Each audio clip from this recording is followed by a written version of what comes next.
ఇంకొక పక్కన మీరు చూసి ఇది పూర్తయ్యే పరిస్థితి వస్తుంది. ఇంకొక పక్కన మీరు ఒకసారి ఆలోచిస్తే దగ్గర పోలవరం బెస్ట్ ప్రాజెక్ట్. ఈరోజు మనందరం గుర్తుపెట్టుకోవాలి, పోలవరం పూర్తయితే సౌత్ ఇండియాలో ఏ స్టేట్ కూడా వాటర్ మేనేజ్మెంట్లో కానీ అవైలబిలిటీలో కానీ మనతో కంపీట్ చేయలేరు. మనం నీళ్లు వేరే రాష్ట్రాలకు ఇచ్చే పరిస్థితికి వస్తుంది. 3000 టీఎంసీ నీళ్లు సముద్రంలోకి పోతున్నాయి. ఒక 200 నుంచి 300 టీఎంసీ నీళ్లు ఎనివే ఇక్కడి నుంచి మీరు చూస్తే Polavaram to Visakhapatnam gravity, Polavaram to Krishna gravity. అంటే ₹1 ఖర్చు పెట్టకుండా మనం ఇరిగేషన్కి ఇచ్చే అవకాశం. ఇక్కడ వాడుకున్న నీళ్లు శ్రీశైలంలో పొదుపు చేసి రాయలసీమకి ఇచ్చాం.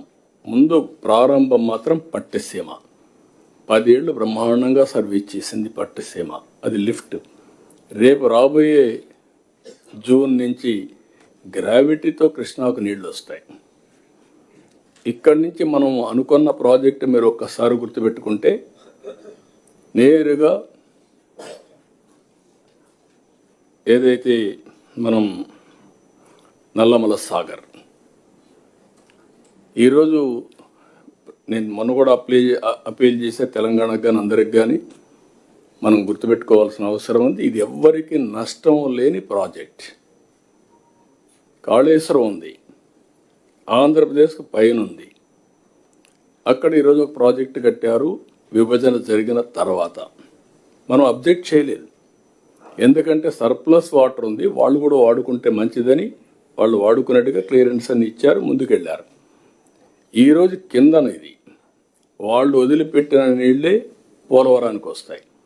పోలవరానికి నల్లమల సాగర్కి నీళ్లు తీసిపోయి వాడుకుంటే అవసరమైతే నాగార్జున సాగర్లో శ్రీశైలంలో మనం వాడుకున్న నీళ్లు ఇక్కడ వాడుకుంటాం కాబట్టి కొన్ని మిగిలితే ఆ నీళ్లు తెలంగాణ రాయలసీమ పూర్తిగా వాడుకునే పరిస్థితి వస్తుంది. నేను ఆ మాటే చెప్పాను, మీకు ఏ విధంగా నష్టం ఇది మీరు చేసినప్పుడు నేను ఏమాత్రం కూడా అబ్జెక్ట్ చేయలేదు, చేయకూడదు కూడా. తెలుగు జాతి ఒకటే, అందరం కలిసి పని చేసుకుంటా అని చెప్పాం. అదే సమయంలో 87% పోలవరం పనులు పూర్తి చేశాం. డయాఫామ్ వాల్ మొత్తం గోదావరిలో కలిసిపోతే మళ్ళీ కొత్త డయాఫామ్ వాల్ కట్టి ఈ సంవత్సరం 87% మొన్నే పూర్తయింది. రాబోయే మార్చికి పూర్తవుతుంది.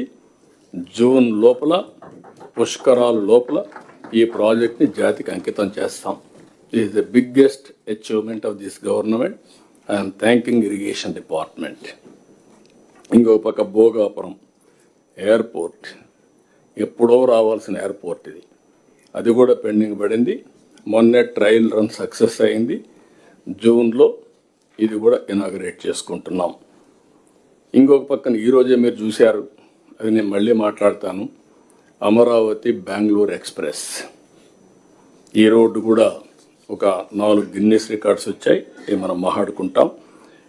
ఇవన్నీ కూడా ఇంకొక పక్కన విశాఖపట్నం ఏదైతే స్టీల్ ప్లాంట్ 12,000 కోట్ల రూపాయలతో మళ్ళీ స్టీల్ ప్లాంట్ని రివైవ్ చేయడం కాకుండా one of the best steel plant వచ్చే అవకాశం ఉంటుంది.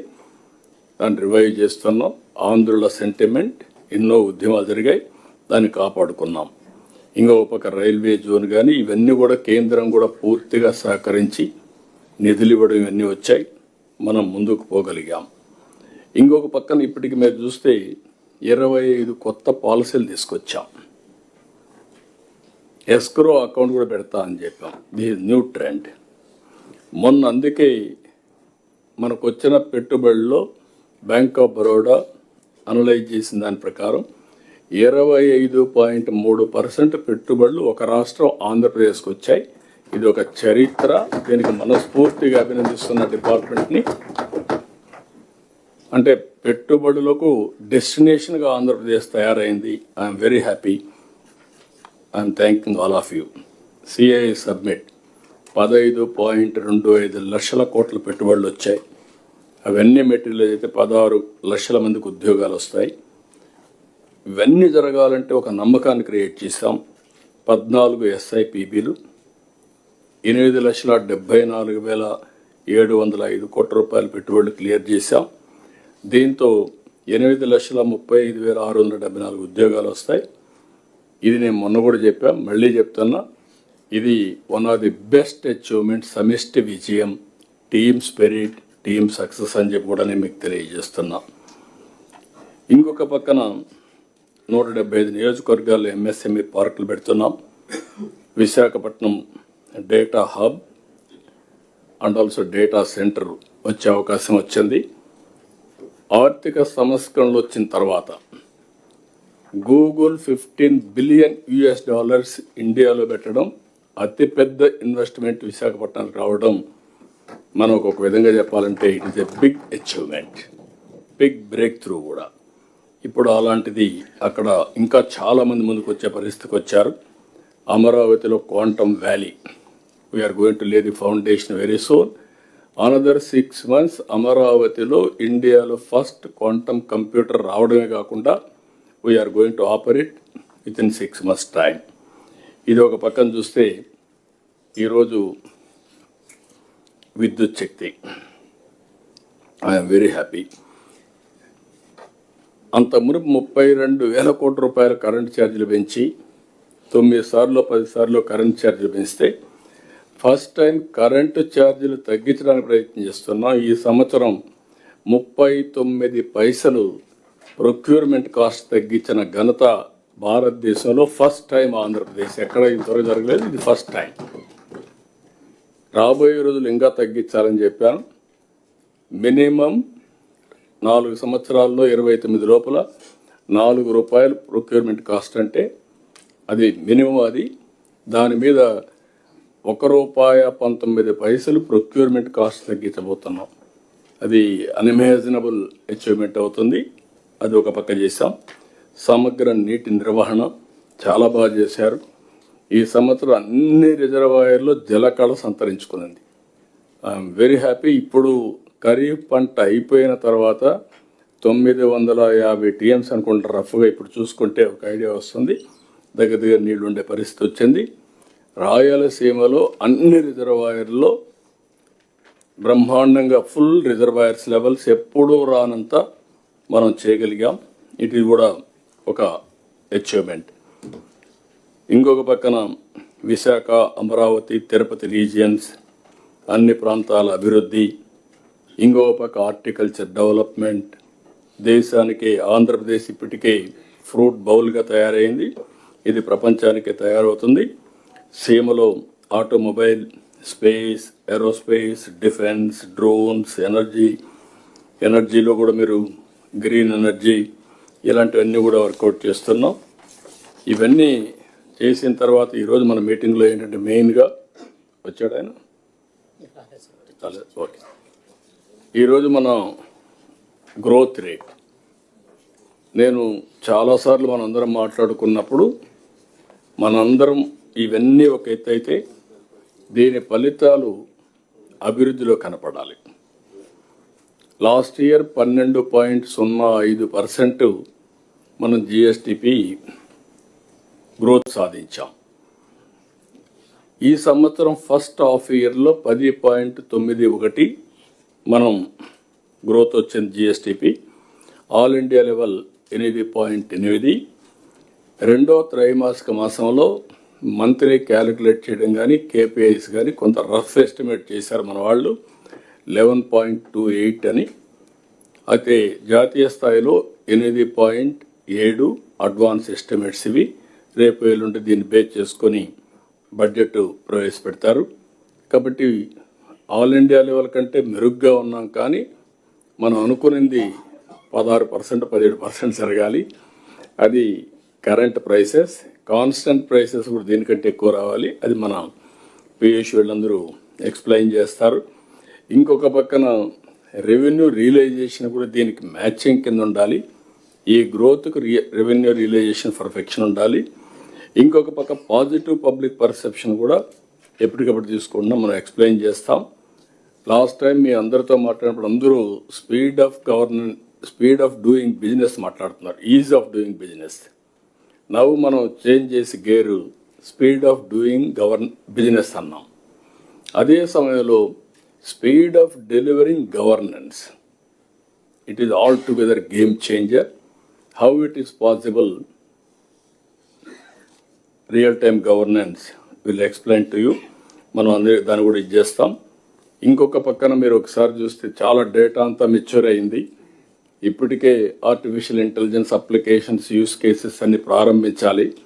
కానీ ఇంకా కొద్దిగా మీరు కానీ ఉపయోగించుకోగలిగితే ఈ ఇయర్ 2026 టోటల్ డిఫరెంట్ ఇయర్ అవుతుంది. అది కూడా మనం వర్కౌట్ చేస్తాం. ఇంకొక పక్కన ఇక్కడికి వచ్చినప్పుడు సుపరిపాలనలో రెవెన్యూ ప్రక్షాళన స్టార్ట్ చేశాం. రాజముద్రతో అంత మునుపు గడిచిన ముఖ్యమంత్రి ఫోటో వేసుకొని అది ఇష్టానుసారంగా అన్ని కూడా రికార్డ్స్ అన్ని మార్చేసి 22 వేసి మొత్తం గందరగోళంగా తయారైంది. ఈరోజు మొత్తం మీరు చూస్తే ప్రక్షాళన స్టార్ట్ చేశాం. సర్వేలన్నీ పూర్తి చేస్తున్నాం. ఎక్కడా డిస్ప్యూట్ లేకుండా వన్స్ ఫర్ ఆల్ చరిత్రలో మీరు గుర్తుపెట్టుకోవాలి. ఒకప్పుడు ల్యాండ్ రికార్డ్స్ అన్నీ డిఫరెంట్ స్టేట్స్లో డిఫరెంట్గా ఉండేటివి. ఇప్పుడు గవర్నమెంట్ ఆఫ్ ఇండియా కూడా ల్యాండ్ రికార్డ్స్ ప్రక్షాళన కోసం ఫండ్స్ ఇవ్వడమే కాకుండా టెక్నాలజీ ఉపయోగించమని ముందుకు వచ్చారు. మొట్టమొదటిసారిగా ల్యాండ్ రికార్డ్స్ని లేకుంటే అడ్మినిస్ట్రేషన్ మార్చింది ఎన్టీఆర్. బ్రిటిష్ పరిపాలన ఉంటే విఎంలు కేఎంఎల్ని తీసేసి విలేజ్ రెవెన్యూ ఆఫీసర్ తీసుకొచ్చింది ఫస్ట్ టైం ఎన్టీఆర్ తీసుకొచ్చారు. ఆ రోజు తెలంగాణ మొత్తం ఒక ఉత్సవాన్ని జరుపుకున్నారు. స్వాతంత్రం వస్తే ఎట్లా ఫీల్ అయ్యారో ఆ విధంగా ఫీల్ అయ్యే పరిస్థితికి వచ్చారు. ఇప్పుడు మనం చేసేది మీరు చూస్తే మొత్తం సర్వే పూర్తి చేసి బ్లాక్ చైన్ పెట్టి ఎవ్వరూ ట్యాంపర్ చేయకుండా ఇచ్చే పట్టాదారు పాస్ పుస్తకం కూడా మనం 100 రూపాయలు 500 రూపాయలు ఏ విధంగా అయితే ఫీచర్స్ ఉంటాయి అవన్నీ పెట్టి 100% ఫుల్ ప్రూఫ్ క్యూఆర్ కోడ్. ఎవడైనా మారిస్తే ఎప్పుడైనా నా ఫోన్లో నేను చూసుకునే విధంగా తీసుకొస్తున్నాం. అది ఆ వ్యవస్థలో చాలా బాగా వచ్చింది. దీన్ని 1 ఇయర్ 2026 పూర్తి చేసి శాశ్వతంగా ఈ సమస్యకు పరిష్కారం చూపించబోతున్నాం. This is a history. రియల్గా కూడా డిపార్ట్మెంట్ అభినందిస్తున్నా. ఇంకా స్పీడ్ పెంచుకోవాలి కానీ ప్రస్తుతానికైతే అభినందిస్తున్నా. నేను అనుకుంది మీరు చేయగలిగితే మాత్రం దిస్ విల్ బి హిస్టరీ అవుతుంది. అక్కడి నుంచి ల్యాండ్ రికార్డ్ కూడా రిజిస్ట్రేషన్ కూడా నిన్న మనం చూశాను. ఒక అతను ఉత్తరాఖండ్ నుంచి ఒక అతను మాట్లాడుతూ పురుషోత్తం అని ఒక అతను మాట్లాడుతూ 10 minutesలో అయిందని చెప్పి అభినందించే పరిస్థితికి వచ్చాడు. That is a good complement. దానికి డిపార్ట్మెంట్ మనస్ఫూర్తిగా అభినందిస్తూ దీనికి ఇది ఒకసారి మనం ఆలోచించుకుంటే ఇది ఒక హిస్టరీ. రేపు రాబోయే రోజుల్లో రిజిస్ట్రేషన్ డిపార్ట్మెంట్ని ఆలోచిస్తున్నాం. ఇప్పటి నుంచి అది ఎక్స్ప్లెయిన్ చేస్తారు. మీరు అన్ని డిపార్ట్మెంట్ ఇది ఒక స్ఫూర్తిని తీసుకోవాల్సిన అవసరం ఉంది. వాళ్లకు మొత్తం సర్వే పూర్తయిన తర్వాత ట్రాన్స్పరెంట్గా వాళ్ళకి ఇచ్చిన తర్వాత భవిష్యత్తులో ల్యాండ్ రిజిస్ట్రేషన్స్ కూడా ఆటోమేటిక్గా చేసి ఈకేవైసీ తీసుకొని రిజిస్ట్రేషన్ అయిపోయిన తర్వాత పాస్బుక్ కూడా ఈకేవైసీ ఎంత టైం తీసుకున్నారో టెక్నాలజీ ఆడిట్ చేయగలిగితే కరప్షన్ చాలా వరకు కంట్రోల్ అవుతుంది. కరప్షన్ ఉండేదానికి అవకాశం ఉండదు. అలాంటి సిస్టాన్ని టెక్నాలజీ ఉపయోగించుకొని ముందుకు పోవాలనుకుంటున్నాం. ఇది కూడా మీరు ఒకసారి గుర్తుపెట్టుకోవాల్సిన అవసరం ఉంది. ఇంకొక పక్కన ఫైల్ క్లియరెన్స్ అన్నీ కూడా ఇంక all head of the departments ఉన్నారు, కలెక్టర్స్ ఉన్నారు, ఎస్పీస్ ఉన్నారు. ఇక్కడ మీరు all files clearance it is online. No excuse in that. Delay కావడానికి అవకాశమే లేదు. కాబట్టి రియల్ టైం మీరు ఇవన్నీ క్లియర్ చేయాల్సిన అవసరం ఉంది. ఇంకొక పక్క విద్యారంగంలో కూడా మార్పులు తీసుకొచ్చాం. ముస్తాబు కానీ parents teachers mega parents teachers మీటింగ్లు కానీ ఇవన్నీ బ్రహ్మాండంగా ముందుకు పోయాం. ఇంకొక పక్కన కొత్త చట్టం